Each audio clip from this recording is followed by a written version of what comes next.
Why do you So, say my name like that, though? because they put it in the prompter, and I read what's in the prompter.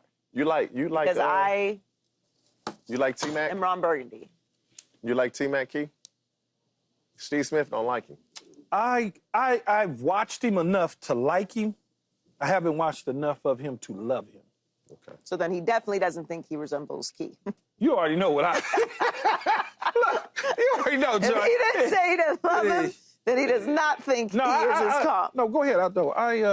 Would a true number 2 unlock the offense for Dak and the Cowboys? I think so. I think so. A guy who could help CeeDee Lamb lift coverages, a guy who can play inside, outside, just like Mike Tannenbaum talked about. When you get a guy that's just not a one-trick pony that can do multiple things for you, is a willing participant in the run game. He doesn't mind eating up different coverages to get CeeDee Lamb open.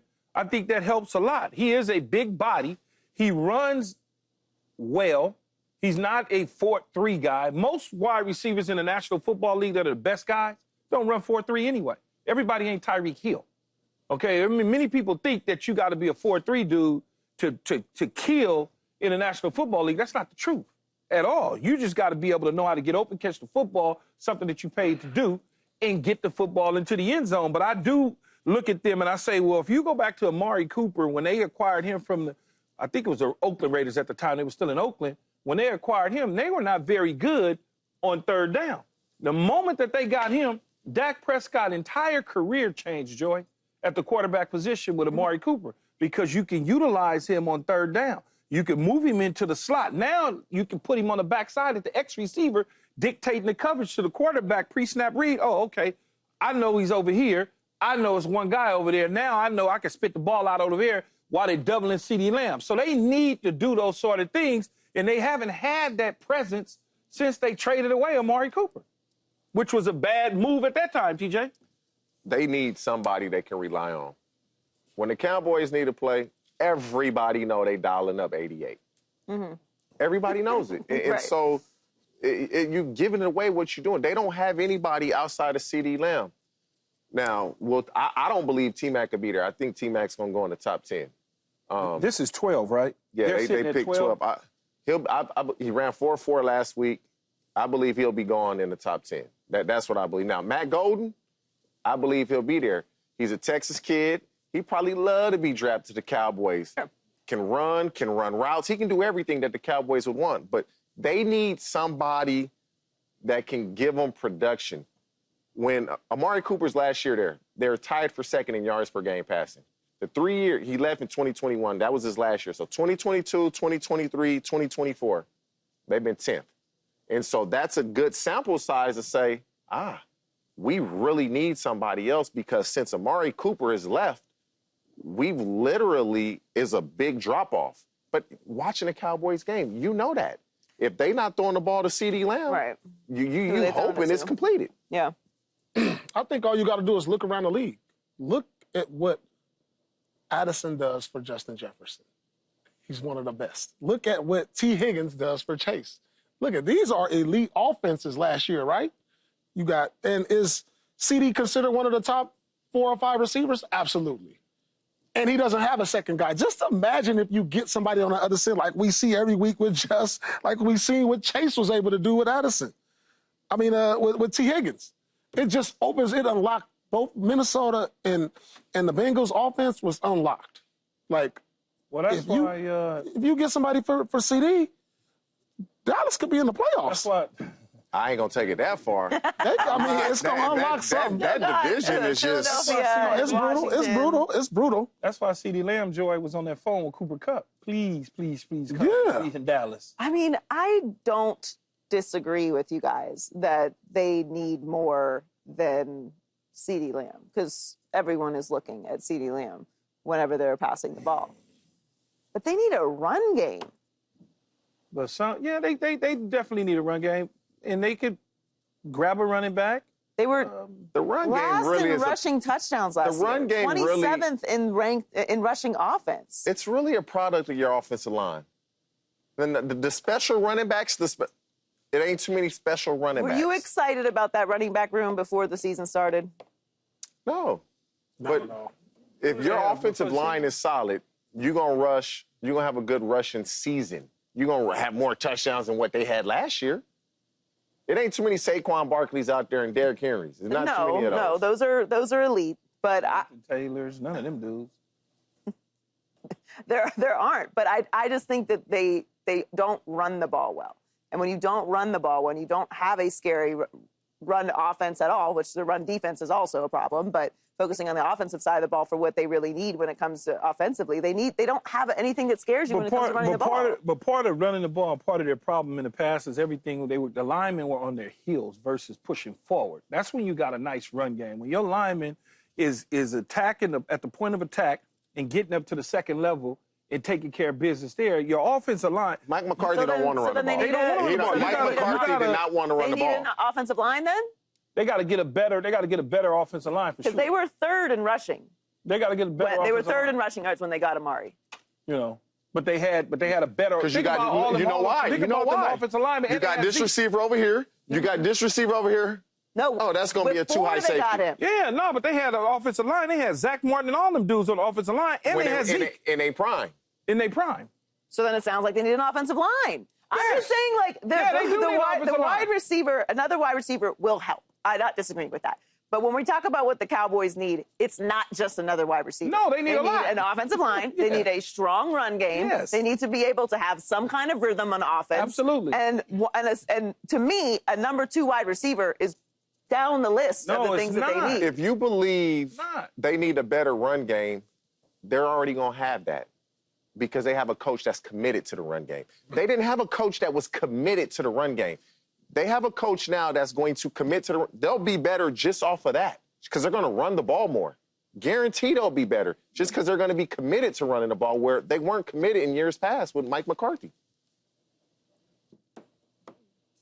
Cowboys need a lot. You don't believe us, Joy? I'm gonna start. No, I don't. I mean, I don't. You think we just jumping up and down for receivers to be picked? You might be a little biased. No, that's not true. No, I think I agree with you. I do think they need another target. CD is the only one that affects anything on the offensive side of the ball. They need a lot. When you out there by yourself as the Lone Ranger, that's not a good feeling. I just think they need a lot. No, they do. Hey, you line up on the outside, you look. Oh my God, they doubling me. And then if you're on the slide, you don't even need to do that. Your head drop. Sticking with the Cowboys, Micah Parsons has taken a lot of criticism for his podcasting and social media use. And he came to his own defense. He came to his own defense again, saying, quote, everyone has their selection of how they want to deal with things. Some people drink, some people smoke. I like to tweet. And I know I'm one of the best players as long as I'm performing that way. It shouldn't matter. When you jump offside on the goal line, is that because I'm tweeting? I think it's ridiculous, outrageous. Man, he's special if he tweeting on the goal line. You dealt with some criticism in your career, TJ. your time, Key. Oh, Key. Oh, I thought you were talking about TJ. Yeah. You are the spokesperson for outrageous wide receiver behavior, Right. but do you like Micah's defense of the social media criticism that he gets? I do. And like he said, I'm in the goal line. I jump off sides. Don't mean I'm tweeting. Ain't got nothing to do with that, right? I mean, that's the reality of it. Everyone has a life outside of football. Mm-hmm. Okay? That's just the bottom line, or sport in general. And if it's not affecting your play 100% on the field or on the court or the diamond or the soccer field or whatever, why does it matter? Why does it matter that he takes his time off, and I'm assuming he's doing most of his podcasts and probably on an off day on a Tuesday. Mm-hmm. Why the hell do you care? Why do you care? Why do you care? I don't care. No, not you, but people out there that have something to say about let me play his world that he's living in, which is the world that we're all living in. Let me play the role of the critics. To be clear, I don't care. I think it actually is a positive thing to be podcasting. You know, tweeting, Twitter, depends on what you do on Twitter, but podcasting, I guess it depends on what you do in your podcasting too. But his podcast is positive. So I don't mind that he's doing that. And he's making a point. I could be out partying. I could be doing a whole bunch of other things. I could be getting in trouble, and I'm not doing that. How much do optics matter when you are the face of an organization that has super high expectations every single year, and you have been a part of teams that have habitually underachieved. Maybe let's take last year out because Dak was hurt, but certainly the year before, they had a tremendous season. They had a loaded roster, 9 All-Pros, and got wiped at home by the youngest team in the playoffs in Green Bay, terribly, run off the field. So I don't care about this. I think that critics would say, one, do the optics matter? Because obviously it's not affecting your play. Yeah, it matters. But you are the face of the team, and you guys are underachieving. And you've had 2 people, not bums, on the defensive side of the ball say that it is a distraction or make some sort of statement about what you're doing. So maybe it's not a distraction to you, but maybe it's a distraction to your teammates. Not what I feel, just asking the question. No, you're right. She's right, TJ. I mean, the optics are there if you're winning championships and nobody got nothing to say. Yeah, well, I mean, nobody cares about anything if you're winning. If you're losing, everything matters. That's kind of the way it is. I go to my own personal experience, and I also get pulled from others' personal experiences that's out there. You remember, so when I was coming into the league, when I was in the league and I got a coach named Bill Parcells, he told me that he didn't want me doing certain things. Mm-hmm. And I said, well, one minute y'all tell me y'all want me to look for things outside of sports after football's over in my life, and I'm trying to do that, and you telling me don't do it. Because they always talk about you telling life me after football. Always teaching me life after football. The league's not gonna be around for long. It's an assembly line. One gets off, one gets on. And then you telling me I can't have my talk show in New York City because you want me to concentrate on which one is it? Mm-hmm. And then when you look at OBJ, when they go to the playoffs, he goes to Miami on his off days with his boys, and they just happen to lose to Green Bay. But people want to say it's because you went to Miami 4 days earlier. That's crazy to me. That had nothing to do with it. There's nothing to do with it, but it's optics. Yeah. Like you said. Had nothing to do with it, though, Joy. Nothing to do with it. Michael Jordan gambled in the middle of the night and went and gave 50. Won championships. Had nothing to do with it. What do you think, Paul? What do I think? All right. I understand. What do I think, Your Honorable Judge Joy Taylor? Duke. Hi, I am Micah Parsons. I understand. He was over here writing, so this is the optics. Micah's statement. I know the optics don't always look right, and I understand. Yes, I am the face of the team. Yes, I'm just a piece of the puzzle also. Third of all, I'm doing all that I can on the field for this team. And last but not least, I'm more than a player. I rest my case. I think that's very good, Micah. Paul was over here writing feverishly. I knew he had something to say. But you dealt with this in your career also. Well, I never tweeted. No. I tweet Not Twitter. Not Twitter. Let me clarify. You dealt with team brass saying that you were doing too much. Yeah, for sure. I definitely did. I had meetings with the GM. They was like, Paul, you're going out too much. And I was like, okay, what that got to do with what I'm doing on the court? Like, seriously. Just call game. No, yeah, I'm still calling game out here. And I was just always like, if it's not affecting my being on time to practice or not being a leader or what I'm doing on the court, then why are y'all worried about me having a life and me being a young guy with money hanging out? And we settled it as grown men because, like, when you with these teams, they think you just a piece of property sometimes. Mm-hmm. And you know what I'm saying? Like, you go play basketball, you go home and go to sleep. No, I got a life. I'm young. I got some money in my pocket now for the first time. I got my own spot. Can I play devil's advocate one more time? Mm-hmm. Again, this is not how I feel. But, the audience may be asking this and they don't have the opportunity. I'm a vessel for them. Team Brass is not in a position to say any of this to Micah. Jerry up in front of a microphone every chance he gets. The problem is he does a show every single week during the season. Teammates. It's his teammates when saying Hooker this. says something, DeMarcus Lawrence says something, but he shouldn't have to defend what they want us to do. When I come home from practice, what you want me to do? Well, I've been at the facility since 6, 7 a.m. Mm-hmm. I'm not getting home till 6, 7 p.m. What you want me to do when I'm done? I don't know. But you're not asking me. Your teammates are the ones who are talking about it. But it's because the Cowboys aren't winning because nobody said nothing about Travis Kelce. But He has a podcast. Nobody says anything about that. But they didn't. But when he started to slip at the end of the year and when they were barely winning these games, people did start talking about it. Nobody says anything. Tom and Ross St. Brown, they ain't winning Super Bowls, but they're winning. And so to me, it's new winning for them. It can be a lot worse. We done all been in the locker room.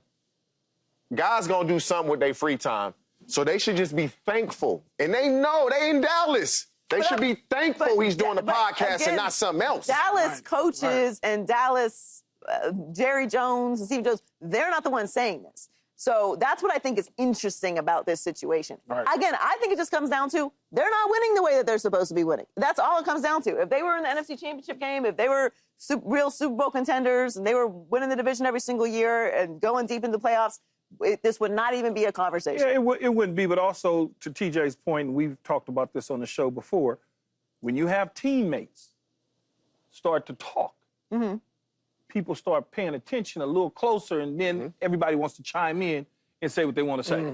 That's really what it boils down to. Once the teammates get involved, once the teammates said it, that's then when everybody's it became like, oh. more than it should have been. Right. They started it. They hating. That's a problem. Either they don't like him. It's like your own teammates. It's not that Hooker didn't like him. It's just that he was just trying to explain to me on the podcast about what was going on with the Cowboys in the defensive side of the ball. To me. Yeah, but I don't think his was as big of an issue as Lawrence's was. But that started it. No, it did. It did. And I tried to get him to walk it back with it. And everybody is going to do something on their free time. Everybody. This is his job. This isn't his entire life. Of course, people are going to do different things.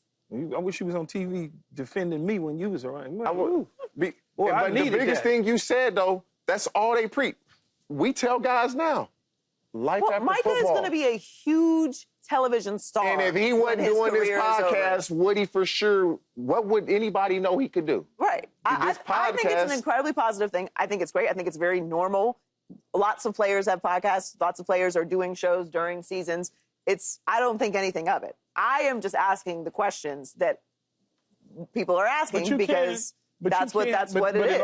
And it is different than the team saying something to him. Where do the Cowboys have a right to say something to Micah Parsons? But the team ain't saying that. That's what I'm saying. It's the teammates. What people got to understand too, that's out there in the world, and Paul has been in this situation, and so have I.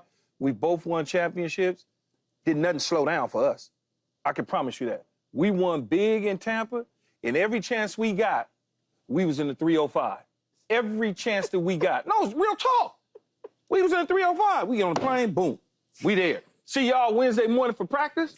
We'll see you Wednesday morning for practice. Monday and Tuesday, we was in the 305, and we won. Right. It cures that's what I'm saying. Winning cures everything. Winning cures everything. That's what I'm saying. I just think this is about losing. Yeah. Well, then they're going to have this problem for a while then. And the 305 was cracking back then, too. I got them pictures with you and Uncle Luke. Oh, my God. Subscribe here to get the latest from Speak, and go watch a few segments from our other shows on FS1.